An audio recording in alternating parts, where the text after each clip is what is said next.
6, broj 12 Mrmić, broj 3 Mamić, broj 6 Komorski, broj 7 Postojnski, broj 9 Blažević, broj 13 Grgić, broj 15 Vukčević, broj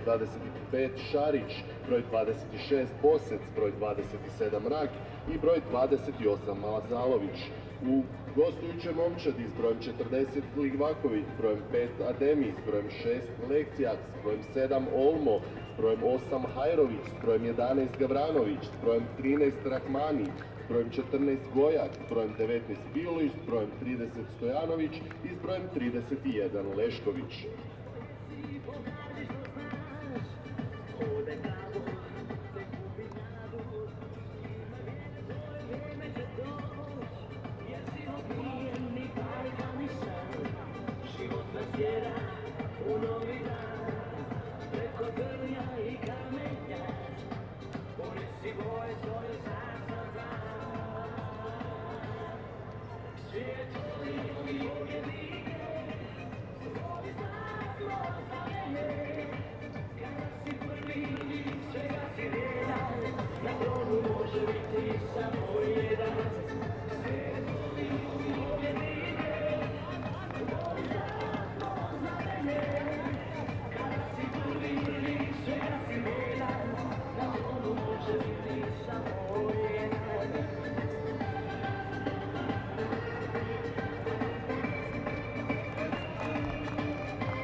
Biti